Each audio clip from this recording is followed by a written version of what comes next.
ఒక చిన్న కథ చెప్తా, ఎక్కువ టైం పట్టదులే, విను. ఇద్దరు ఫ్రెండ్స్ ఉన్నారు, ఒక అమ్మాయి ఒక అబ్బాయి. చాలా క్లోజ్ ఫ్రెండ్స్, ఎలాంటి ఆలోచన లేకుండా అన్నీ షేర్ చేసుకునే ఫ్రీడమ్ ఉన్నంత ఫ్రెండ్స్. కానీ కొన్నాళ్ళకి ఒకళ్ళ మనసులోకి ఇంకో థాట్ వచ్చింది. అదే, ఒకళ్ళకి ఫ్రెండ్షిప్ కంటే ఇంకొంచెం ఎక్కువ కావాలి అనిపించింది. కానీ ఇంకొకళ్ళకి ఉన్నది మాత్రమే చాలు అనిపించింది. అక్కడ మొదలైంది అసలు కథ. ఇద్దరూ తన ఎదుటి వ్యక్తికి కావాల్సింది ఇవ్వలేకపోయారు. చాలానే ట్రై చేశారు ఇద్దరూ ఆ సిచ్యువేషన్ని హ్యాండిల్ చేయడానికి. బట్ తెలియదు కదా వాళ్ళకి, ఒక్కసారి ప్రేమ అనే కత్తి దిగాక స్నేహం నిలవడం చాలా కష్టమని.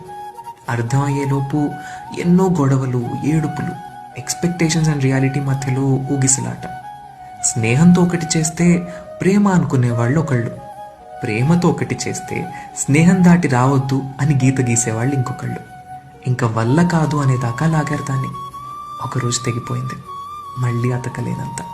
కొన్ని జీవితాలు అంతే అనుకున్నారు, కొన్నాళ్ళకి పరిచయం ఉన్న స్ట్రేంజర్స్లా మారిపోయారు. ఈ కథ ఇంతసేపు వింటున్నావు, ఏమైనా గుర్తొచ్చిందా? రాకపోతే నువ్వు చాలా లక్కీ అనిపిస్తుంది, అది ఫేస్ చేసిన వాళ్ళకి. ఆ స్టేజ్ దాటొచ్చిన వాళ్ళు ఎవరైనా ఉంటే వీలైతే మీ ఎక్స్పీరియన్స్ని కింద కామెంట్స్లో షేర్ చేయండి.